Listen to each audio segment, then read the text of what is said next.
Estate భూమికి ఎసరట. దాదాపు తెలంగాణలో 2500 ఎస్టేట్ ప్రాపర్టీస్ ఉన్నాయి ఓన్లీ ఇన్ హైదరాబాద్లో. ఎస్టేట్ ప్రాపర్టీస్ అంటే ఏంటి? నిజాము ఆనాడు హైదరాబాద్ అభివృద్ధి కోసం ఆర్థికంగా కొన్ని వనరులు సమకూర్చుకోవడంలో భాగంగా కొన్ని ప్రాపర్టీస్ని లీజుకి ఇచ్చిండు. 60 ఏళ్ళు, 70 ఏళ్ళు, 80 ఏళ్ళు, 90 ఏళ్ళు అట్లా లీజుకి ఇచ్చి కొంత ట్యాక్స్ వసూలు చేసిండు వాళ్ళ దగ్గర నుంచి. ట్యాక్స్ అంటే అదే వాళ్ళు ఉపయోగించుకోవడం, ఆ లీజు డబ్బుల్ని ప్రభుత్వానికి ఇవ్వడం ద్వారా ప్రభుత్వం కొంత ముందుకు వెళ్ళడానికి అవకాశం ఉంటుంది. అయితే ఎస్టేట్ ప్రాపర్టీస్ ఎవరివి? లీజ్కి ఇవ్వడం అంటే ఏంది? మనం రెంట్కి ఇవ్వడం అన్నట్టు. దాని తర్వాత ఆ ప్రాపర్టీ ఓనర్షిప్ ఎవరిది? ప్రభుత్వానికి. బీఆర్ఎస్ అధికారంలోకి వచ్చిన తర్వాత లాస్ట్ 10 ఇయర్స్లో ఈ 2000కు పైన ఎస్టేట్ ప్రాపర్టీస్ని మొత్తం నాకే అవతల పడేసినారు. సింపుల్గా చెప్పాలంటే ఎస్టేట్ ఆఫీసర్ ఉంటాడు, ఆ ఆఫీసరు వీళ్ళు వాళ్ళంతా కుమ్మక్క అయిపోయి, మీరు చూడండి ఇటు రాణిగంజ్ నుంచి ఇటు బాటా రాణిగంజ్ అటు వెళ్ళే దారిలో మీరు ఆ బైబిల్ హౌస్ ఇదంతా కొన్ని కొత్త కొత్త బిల్డింగ్లు కనిపిస్తాయి. ఆ సిటీ లైఫ్ హోటల్ అయితే ఉంది, అవన్నీ ఎస్టేట్ ప్రాపర్టీసే. ఈ తెలంగాణలో ఈ హైదరాబాద్లో ఉన్న లీడర్లు ఒకరిద్దరు ఉన్నారు కదా, తలసాని శ్రీనివాస్ యాదవ్, పద్మారావు గౌడ్, వీళ్ళందరూ కలిసి వాటన్నింటిని అమ్ముకున్నారు. పెద్ద పెద్ద బిల్డింగ్లు కట్టి అమ్ముకున్నారు. అన్ని మార్వాడి షాపులు వాళ్ళే వీలే ఉంటాయి. మీరు అటు పోతే 2000కు పైన ప్రాపర్టీస్. ఇగో ఎస్టేట్ భూమికి ఎసరు, అట్లాంటిదే ఇది కూడా. సికింద్రాబాద్లో పేట్రేగిపోతున్న అక్రమార్కులు. శతాబ్దాల చరిత్ర ఉన్న కన్యకాపరమేశ్వరి అమ్మవారి ఆలయం అక్రమంగా కూల్చేసిరట. ప్రేక్షక పాత్రలో ఎండోమెంట్ అధికారులు. ఈ రోజుకు కూడా నమోదు కాని పోలీస్ కేసట. పక్కనే ఉన్న ఎస్టేట్ భూమిలో అడ్డగోలు నిర్మాణాలు చేస్తున్న కబ్జాకోర్లు. అవినీతి మత్తులో జోగుతున్న ఎస్టేట్ ఆఫీసర్.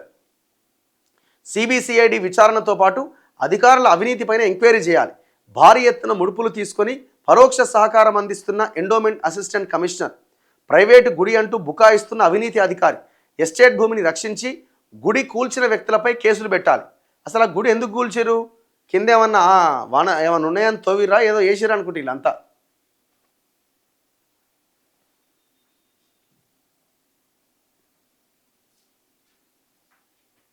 ఇగో సికింద్రాబాద్లోని ఆవులమంద శివారులో కన్యకాపరమేశ్వరి అనే ఒక పురాతన ఆలయం ఉందట. దాని కింద నిధులేమన్నా ఉన్నాయేమని తవ్విరట అంటున్నారు. మరి బయట కాసుల కక్కుర్తిపడి కొంతమంది ఒక ముఠాగా ఏర్పడి ఈ పురాతన గుడిని కూల్చేయడంతో ఆ ప్రాంత ప్రజలు మండిపడుతున్నారు. ఎండోమెంట్ కార్యాలయం ఆధీనంలో ఉన్న ఈ గుడిని ఎలాంటి అనుమతులు లేకుండా కూల్చేసింది దళారీ ముఠా. తిరిగి మళ్ళీ గుడి నిర్మాణం పేరుతో భక్తుల నుంచి అక్రమంగా ప్రభుత్వానుమతి లేకుండా వారికి వారే వేసుకున్న కమిటీ ప్రభుత్వం ఆమోదించిన కమిటీలాగా కలరింగిస్తూ అక్రమ సంపాదన కోసం నూతన గుడి నిర్మాణం చేపడుతున్నారు. ఇంత జరుగుతున్నా ప్రభుత్వ ఆధీనంలో ఉన్న గుడిని కూల్చివేయడంపై ఎండోమెంట్ అధికారులు అక్రమార్కులపైన ఇంతవరకు కంప్లైంట్ చేయలే, కేసు నమోదు కాలే.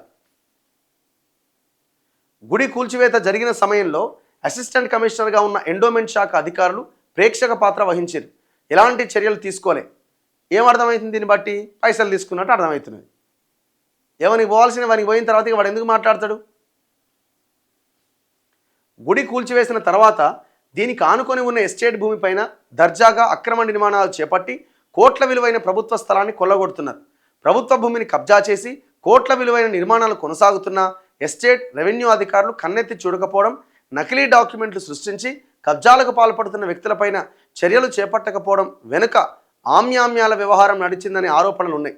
కన్యకాపరమేశ్వరి గుడి పేరుతో అడ్డగోలుగా భక్తిని సాకుగా పెట్టి అక్రమంగా దోచుకొని సొమ్ము చేసుకోవచ్చని కొంతమంది రిజిస్ట్రేషన్ శాఖ అధికారి కమిటీని నిర్ధారించినట్టుగా కలవింగిస్తూ అడ్డగోలుగా సంపాదనకు తెగబడుతున్నారట. ఇప్పటికే దాదాపు 16 కోట్లు వసూలు చేసినట్టు చందాల రూపంలో.